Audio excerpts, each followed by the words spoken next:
We're gonna kind of be split up into teams. That doesn't have to be competitive unless it's your thing. Then it can be competitive. Really gonna have a prepared kit of sorts that our kitchen here has prepared. We prepared boxes for everyone. You can see what we've prepared for you. I think it's essential that you go in when you're starting with those boxes, just try everything we made on its own and say, wow, that's delicious, or what were you thinking? Orange, yes. Yeah. Okay, so pumpkin orange. Lime juice. Yeah. So I bet that would taste really good. That's what I was thinking. If you try something and immediately seems, whoa, this is a strong flavor, don't get thrown off. Try it in your cocktail, see what happens. That might work. I hope it works.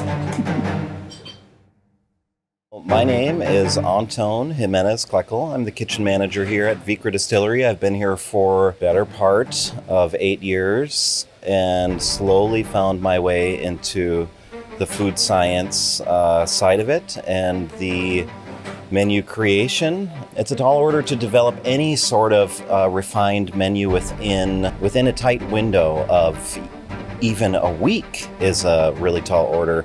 We have asked these bartenders to do it in 2 days, to really do it in a day and a half, because we're going to be doing all the logistics on the final day. Things will have to be finalized within their, it's not even their 11th hour. Ultimately, we're trying to make our fall menu, so we are going to be using this grid to guide us to make cuts or decisions or to push cocktails in a direction. What we want to do is we want to fill everything, all the families of spirits. So we're looking for citrusy, we're looking for martini, we're looking for bittersweet spirit forward, we're looking for tropical, we're looking for desserty, we're looking for all of these categories of drinks to be well represented. So I had the privilege of working with Nellie Comstock from Silos restaurant here in Duluth. And then I also worked with Heather Paulson from the Green Scene in Walker, Minnesota. Okay. All right. So it's called Eden's Apple. I wanted to use some apple, obviously, and I came across pairings that worked really well with aquavit itself. The garnish is kind of the biggest difference, and the orge is the biggest difference between my original. It's just trial and error, seeing what's going to work and what doesn't. So we get to sip a lot and figure it out, really.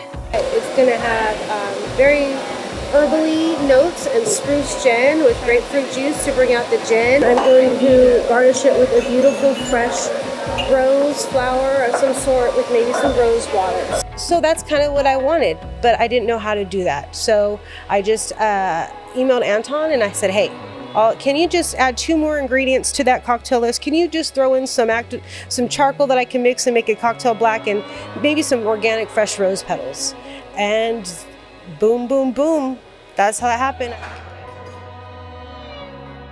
You have taken an impossible assignment and you've somehow made it somewhat possible. Yeah. Terry came in with such fleshed out ideas. There was kind of this wild card thing with this dirty martini with pickled herring. A really strong sense of what he wanted to do, and so I ended up landing on a pickled herring beet dirty martini with the aquavit, the Arvin aquavit from Vikre.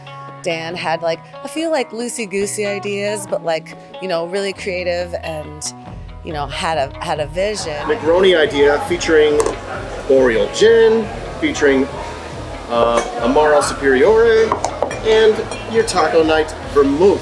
Also featuring some house-made chai syrup, Angostura, and now we're gonna try to punch it up with ancho chili bitters. A little bit of cinnamon as a garnish. We've iterated probably 5-6 more or so times today on that same cocktail. I can't believe how much product I've used. I feel a little guilty.